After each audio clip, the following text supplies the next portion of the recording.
Hello friends, ఈరోజైతే మేము తిరుపతిలో ఉన్నాము. తిరుపతి కొండకైతే వెళ్ళబోతున్నాము. సో తిరుపతిలో దిగి అక్కడ హోటల్ సింధురి పార్క్లో చెక్ ఇన్ అయ్యి రిఫ్రెష్ అయ్యి అక్కడ బ్రేక్ఫాస్ట్ చేసుకుని ఫస్ట్ గోవిందరాజస్వామి టెంపుల్కి వెళ్ళి దర్శనం కంప్లీట్ చేసుకున్నాక తిరుపతి కొండెక్కబోతున్నాము.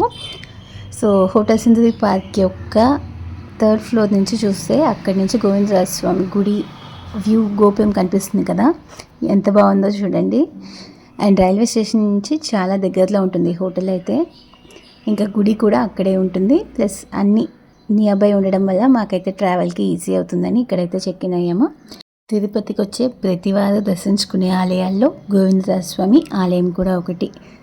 సో మేము కూడా అది మిస్ కాకుండా దర్శించుకోవాలని ఫస్ట్ ఇక్కడికి వెళ్ళి నెక్స్ట్ కొండకి వెళ్తున్నాం. మరి ఈ ఆలయం గురించి డీటెయిల్డ్గా తెలుసుకుందామా. ఈ temple heart of the city Tirupati railway station and bus స్టాండ్కి చాలా సమీపంలో ఉంటుంది. అండ్ ఇది 1130 AD అప్పటి కాలంలో రామానుజాచార్యులు వారు కట్టిన టెంపుల్ అని చెప్తున్నారు. అండ్ ఈ టెంపుల్లో గోవిందరాజస్వామికి ముందు యాక్చువల్గా మూల విరాట్గా ఉన్నదైతే పార్థసారథస్వామి, ఇప్పుడే గోవిందరాజస్వామి ఉంటున్నాడని చెప్తున్నారు. అండ్ ఈ టెంపుల్లో ఫంక్షన్స్, ఫెస్టివల్స్, రిచువల్స్, పూజలు అన్నీ జరుపుతారు కదా, ఇవన్నిటిని శ్రీవారి టెంపుల్ తిరుమలలో ఎలా జరుపుతారో వాటి ప్రకారమే ఇక్కడ కూడా జరిపిస్తారని చెప్తున్నారు. అప్పట్లో ఉన్న ముస్లిం కింగ్స్ కొంతమంది సౌత్ ఇండియా మీద పడగెత్తి ఇక్కడ ఉన్న టెంపుల్స్ అన్నిటిని నాశనం చేయడం ఇలాంటి చేష్టలు చేస్తున్నప్పుడు చిదంబరంలో ఉన్న గోవిందరాజస్వామిని ఇంకా అక్కడ భద్రపరచాలని చెప్పి అక్కడి నుంచి తిరుపతికి తీసుకొచ్చి ఇక్కడ తనని పెట్టారంట, సేఫ్గా ఉండాలని చెప్పి. అండ్ వన్స్ చిదంబరంలో సిచ్యువేషన్ మొత్తం స్టేబుల్ అయిన తర్వాత ఇక్కడ నుంచి మళ్ళీ గోవిందరాజస్వామిని చిదంబరం టెంపుల్కే తీసుకెళ్లారంట. ఆ తర్వాత రామానుజుల వారికి ఒకరోజు కల్లో కనిపించి తను గోవిందరాజస్వామి, నేను ఇక్కడ ఉన్నాను, నేను తిరుపతిలో ఉండడానికి నాకు నివాసం ఏర్పాటు చేయని చెప్పాడంట కల్లో. అండ్ ఆ తర్వాత తను కల్లో ఎక్కడైతే చూశాడో ఏం చూశాడో ఆ ప్లేస్కి వెళ్తే అక్కడ గోవిందరాజస్వామి విగ్రహం కనిపించిందంట. ఆ తర్వాత ఇంకా తన్ని తీసుకొచ్చి అన్ని కైంకర్యాలు, అన్ని రిచువల్స్ అన్నిటిని పాటించి వాళ్ళు ఈ టెంపుల్లో స్వామివారిని ప్రతిష్ఠ చేశారు అప్పట్లో ఉన్నవాళ్ళు. అండ్ ఈ టెంపుల్లో చూస్తే మనకి చాలా ఇంప్రెస్ చేసేలా ఉంటుంది. అవుటర్ గోపురం అయినా సరే, ఇన్నర్ గోపురం అయినా సరే. ఆ లోపల ఉన్న గోపురంలో పైన ఉన్న స్కల్ప్చర్స్ అవన్నీ చూసామంటే రామాయణం లేకపోతే కృష్ణుడు ఆ టైంలో వాళ్ళ యొక్క లైఫ్ హిస్టరీ అవన్నిటిని వచ్చి చెక్కుంటారు అందులో. అండ్ ఈ టెంపుల్లో విష్ణువుకి ఉన్నలాగే పార్థసారథి అంటే కృష్ణుడికి కూడా విగ్రహం ఉంది. అండ్ యాక్చువల్ మూల విరాట్ పార్థసారథి స్వామి అని చెప్పాను కదా, సో తనతో పాటు రుక్మిణి సత్యభామ ఉండేలాంటి స్టాచ్యూస్ కూడా, విగ్రహాలు కూడా మీరు ఇక్కడ చూడగలుగుతారు. గోవిందరాజస్వామి అయితే పడుకున్నట్టుగా అనంత కోలంలో మనకి దర్శనమిస్తారు. అండ్ తను వెంకటేశ్వర స్వామికి అన్న అని చెప్తున్నారు. ప్లస్ తనే కుబేరుడి దగ్గర అంత సంపద అప్పు తీసుకుని వెంకటేశ్వర స్వామికి పద్మావతి దేవికి మ్యారేజ్ చేశారని చెప్తున్నారు. సో ఆ వెల్త్ని మొత్తం మేనేజ్ చేయగలిగే ఆయన గోవిందరాజస్వామి అని చెప్తున్నారు. అండ్ తనే ముఖ్య కారణం వెంకటేశ్వర స్వామికి పద్మావతి దేవికి మ్యారేజ్ అవ్వడానికి. సో ఈ టెంపుల్కి వచ్చే స్వామివారిని దర్శనం చేసుకునే వాళ్ళకందరికీ కూడా అన్ని సంపదలు చేకూరుతాయని చెప్తున్నారు. ఈ టెంపుల్ వన్స్ మనం విజిట్ చేసామంటే పక్కనే మనకి మ్యూజియం ఉంటుంది, స్వామివారి మ్యూజియం.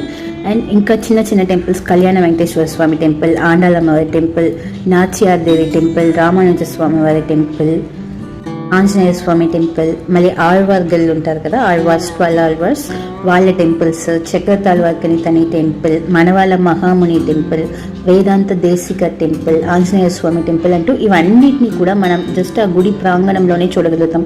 గుడి యొక్క అవుటర్లో సగం టెంపుల్స్ ఉంటాయి. అండ్ గుడిలో మనం మూల విరాట్ దర్శనం చేసుకునే ముందు అవుటర్ గోపురంకి మధ్యలో కూడా మనకి చాలా టెంపుల్స్ కనిపిస్తాయి. అందరినీ మనం ఒకే చోట దర్శనం చేసుకోగలుగుతాము. అండ్ మూల విగ్రహం వచ్చి మట్టితో చేసింది, అంటే శాండ్తో చేసినందు మూలాన అభిషేకాలు మూల విరాట్కి చేయరు, చిన్న స్టాచ్యూకే చేస్తారు. అండ్ ఈ టెంపుల్ కూడా మన టీటీడీ బోర్డు వాళ్ళే మేనేజ్ చేస్తున్నారు, అడ్మినిస్ట్రేషన్ మొత్తం వాళ్ళే చూసుకుంటున్నారు. అండ్ ఈ గోవిందరాజస్వామి టెంపుల్లో కూడా బ్రహ్మోత్సవాలు జరుపుతారు వైశాఖ మాసంలో. ఇంకా తెప్పోత్సవం అనేది February to March జరుగుతుంది. నార్మల్గానే ఈ టెంపుల్కి తిరుపతికి వెళ్ళే అందరూ కూడా ఇక్కడ వచ్చి దాన్ని దర్శనం చేసుకుని అక్కడికి వెళ్ళే వాళ్ళు ఉన్నారు. అందులో బ్రహ్మోత్సవం అండ్ తెప్పోత్సవం టైమ్స్లో అయితే ఇంకా చాలా క్రౌడెడ్గా ఉంటుంది ప్లేసెస్. అండ్ ఈ టెంపుల్ యొక్క ఆర్కిటెక్చర్ సదర్న్ ఇండియాలోనే ఈ టెంపుల్ యొక్క ఆర్కిటెక్చర్ని బీట్ చేసేలా ఇంకో టెంపుల్ లేదని చెప్తున్నారు.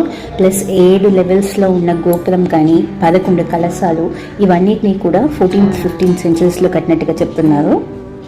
అందులో గోపురం పైన భగవంతుడి యొక్క లైఫ్ హిస్టరీ డిపిక్ట్ చేయడం కానీ, భగవద్గీత, రామాయణం వీటి యొక్క సీన్స్ అన్నిటిని డిపిక్ట్ చేయడం అనేది చాలా విశేషం.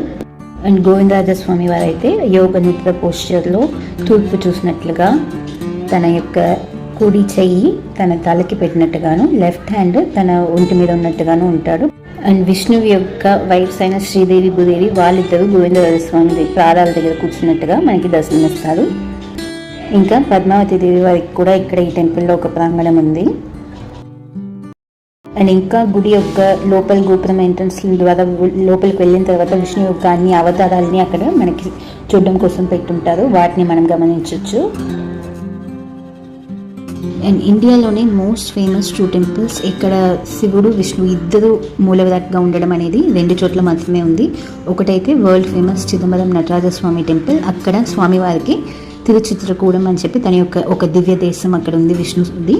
అండ్ అలాగే కాంచీపురంలో కూడా ఏకంబరేశ్వర టెంపుల్ అని చాలా పెద్ద టెంపుల్, ఆల్రెడీ మన ఛానల్లోనే వీడియో వేసాము. ఆ టెంపుల్లో కూడా విష్ణువుకి, అది శివన్ టెంపులే, ఆ టెంపుల్లో కూడా విష్ణువుకి నిలతింగల్ తుండం పెరుమాల్ అని చెప్పి తన యొక్క ఇంకొక దివ్య దేశం ఉండడం గమనించగలుగుతాం.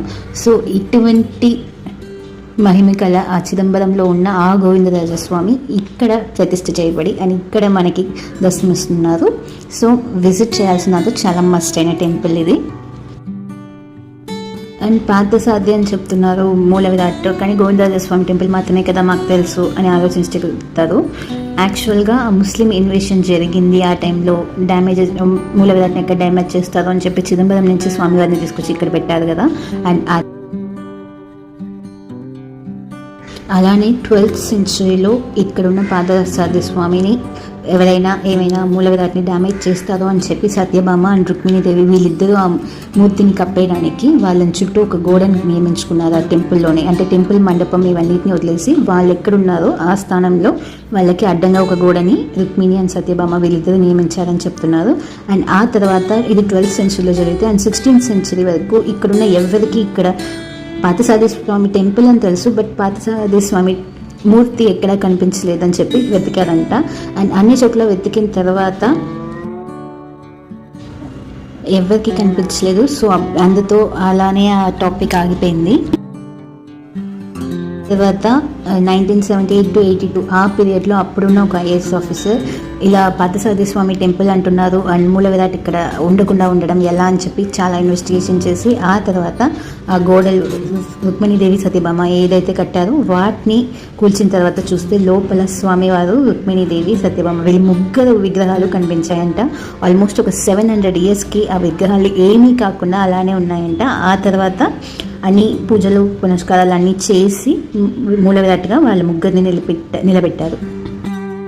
అండ్ చిత్తూరు డిస్ట్రిక్ట్లోనే one of the largest temple అంటే అది ఈ టెంపులే చెప్పగలుగుతాం. అండ్ గుడి కోనేరు కూడా చాలా పెద్దది. అండ్ చుట్టూ ఉన్న చిన్న చిన్న గుడి ప్రాంగణాలు కానీ ఇవన్నీ కూడా మనం ఈ టెంపుల్కి వన్స్ వస్తే మినిమం మనకి ఈ టెంపుల్లో ఉన్న అందరినీ దర్శనం చేసుకోవడానికి నియర్లీ 2 to 3 hours పడుతుంది. అండ్ పక్కనే ఉన్న మ్యూజియం ఇవన్నీ చూసుకోవాలంటే ఒక హాఫ్ డే అనేది సాలిడ్గా అవుతుంది. సో ఇది ఫ్రెండ్స్ ఇవాల్టి దర్శనం. అండ్ ఈ టెంపుల్కి సమీపంలో ఉన్న టెంపుల్స్ అనే గుడి ప్రాంగణాలు ప్లస్ మ్యూజియం ఇవన్నిటిని కలిపి నేను ఒక వీడియోలో వేస్తాను. సో నేను చెందిన అనుభూతి మీరు చెందాలని కోరుకుంటున్నాను. మీకు ఈ వీడియో నచ్చినట్లయితే తప్పకుండా మన ఛానల్కి సబ్స్క్రైబ్ చేసుకోండి, లైక్ చేయండి అండ్ షేర్ చేయండి వీడియో.